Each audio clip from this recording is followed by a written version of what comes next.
9.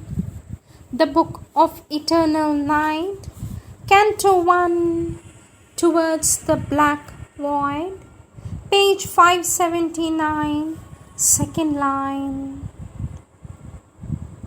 All was the violent ocean of her will, where lived captive to an immense scarce, possessed in a supreme identity. Her aim, joy, origin, Satyavan alone, her sovereign prison in her being's core. He beat there like a rhythmic heart, herself but different still, one loved, enveloped, clasped, a treasure saved from the collapse of space.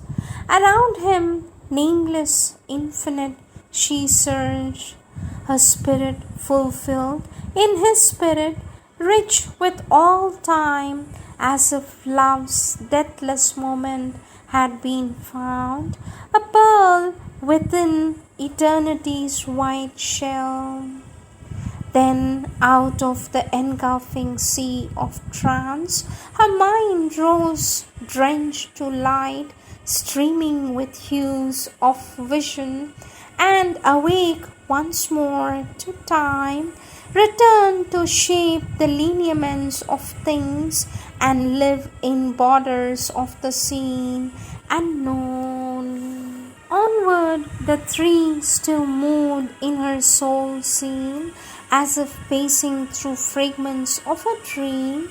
She seemed to travel on, a vision's shape, imagining other musers like herself, by them imagined in their lonely sleep. Ungrasped, unreal, yet familiar, old, like clefts of unsubstantial memory, scenes often traversed, never lived in, fled past her, unheeding to forgotten goals. In voiceless regions, they were travelers, alone in a new world where souls were not, but only living moods. A strange, hushed, weird country was round them, strange, far skies above, a doubting space where dreaming objects lived within themselves, their one unchanged idea. Weird were the grasses, weird the treeless plains, weird ran the road which, like fear hastening towards that of which it has most terror, passed phantasmal between pillared conscious rocks, sombre and high, gates brooding, whose stone thoughts lost their huge sense beyond enchained night. Enigma of the inconscient sculptural sleep, symbols of the approach to darkness old, and monuments of her titanic reign, opening to depths like dumb, appalling jaws that wait a traveler down a haunted path, attracted to a mystery that slays.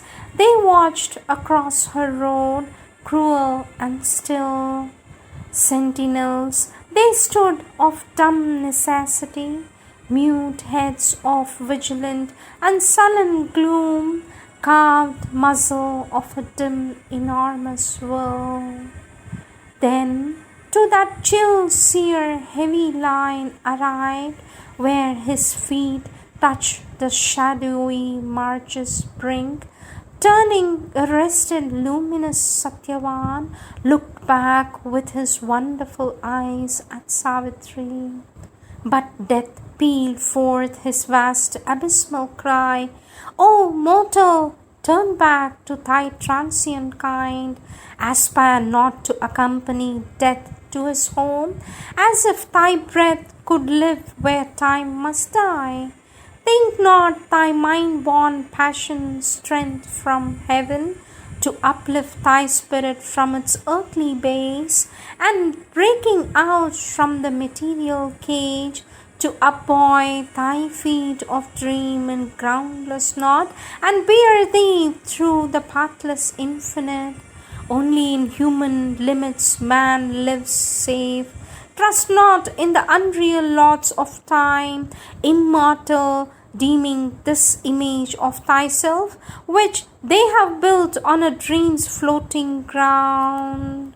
Let not the dreadful goddess move thy soul to enlarge thy vehement trespass into worlds where it shall perish like a helpless thought, nor the cold tombstones of thy hopes in life, armed vainly with the ideal's borrowed might, dare not to outstep man's bound and measured force, ignorant and stumbling, in brief boundaries spent, he crowns himself the world's mock Caesarean, tormenting nature with the works of mind. O sleeper, dreaming of divinity, wake trembling mid the indifferent silences in which thy few chords of being die.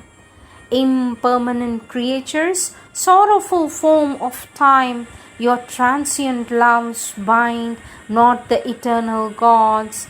The dread voice ebbed in the consenting hush, which seemed to close upon it wide intense, a wordless sanction from the jaws of night.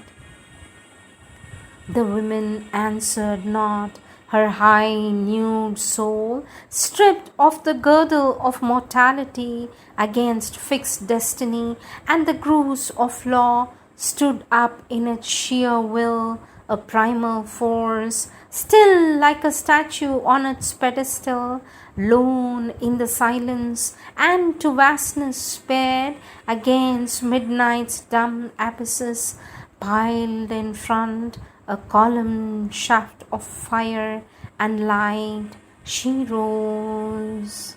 End of Canto 1.